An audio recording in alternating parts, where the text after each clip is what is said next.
Hi friends, कसे आहात सर्व? आज आपण खूपच हेल्दी अशी रेसिपी पाहणार आहोत.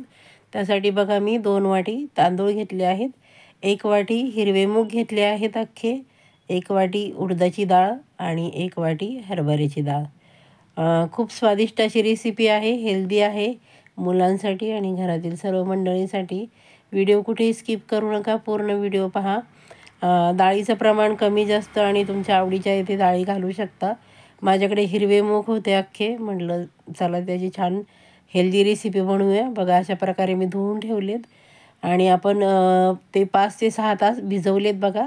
5 ते 6 तासानंतर आपण छान धुवून घेतले. त्यानंतर मी 1 वाटी पोहे घेतलेत, ते पण स्वच्छ निवडून धुवून घेतले आहेत. हे बघा मिक्सरमध्ये आपण अशा प्रकारे बारीक केलं आहे सर्व साहित्य, सर्व ज्या डाळी आहेत. सकाळी बघू शकता आपण, रात्री मी सर्व बारीक केलं होतं. सकाळी पीठ बघा आपलं किती छान फुगलं आहे, बघू शकता आपण. पण जास्त हलवायचं नाही फ्रेंड्स, त्यामुळं काय होतं त्या तुमची रेसिपी आहे ती छान होणार नाही, छान त्याला जाळी फुटणार नाही. खूप सुंदर. त्यानंतर चवीप्रमाणे मीठ टाकायचं आहे. तुम्हाला जर ह्यामध्ये हिरवी मिरची, जिरे, लसूण टाकायचं असेल ना तर खूप छान लागतात, पण म्हटलं आज वेगळी रेसिपी दाखवूया. हे बघा मी छान असे आप्पे पात्रामध्ये अलटीपलटी करून छान असे बघा अशा प्रकारे करून घेतलेत. सॉरी मैत्रिणींनो, माझ्याकडनं व्हिडिओ स्किप झाला, जो मी आप्पे पात्रात टाकलेलं आणि अलटीपलटी केलेलं. खूप छान आणि खूप सुंदर असे मिक्स डाळीचे आप्पे, जे की हेल्दी आपल्या हेल्थसाठी खूप चांगलेत. कारण ह्या अशा प्रकारे आपल्या पोटामध्ये डाळी जातात. डाळीचं कारण हिरवे मूग पण आपल्या हेल्थसाठी खूप चांगले असतात आणि सर्व डाळी पण. अशा प्रकारे तुम्ही करून बघा आणि केल्यानंतर कशी झाली रेसिपी ती मला रिप्लाय द्यायला अजिबात विसरायचं नाही. खूप सुंदर आणि खूपच चवीला एक नंबर होते.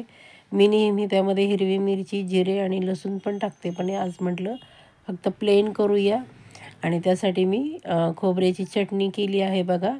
अशा प्रकारे तुम्ही त्या सांबारबरोबर पण खाऊ शकता. खूप सुंदर अशी आपल्या मिक्स डाळीचे आप्पे ही रेसिपी तुमच्यासाठी आणली आहे. करून बघा आणि केल्यानंतर कशी झाली सांगायला विसरायचं नाही. आणि छान छान कमेंट करा. रेसिपी जरा जरी आवडली तर एक लाईक करा. चॅनलवर नवीन असाल तर सबस्क्राईब करा आणि बेल आयकन प्रेस करायला विसरायचं नाही. बघा किती छान झाले आहेत आप्पे, अगदी जाळी फुटली आहे त्याला. बघू शकता आपण किती सुंदर आणि भाजले पण खूप छान. व्हिडिओ खूप मोठा होता खरं, पण माझ्याकडनं तो चुकून डिलीट झाले बाकीचे मधले पार्ट्स, त्यामुळं तुम्हाला पूर्ण दाखवू शकले नाही. तरी पण ह्यातून दाखवायचा प्रयत्न केला आहे. सर्वांचे मनापासून खूप खूप धन्यवाद. पुढच्या रेसिपीसाठी तयार. Bye bye.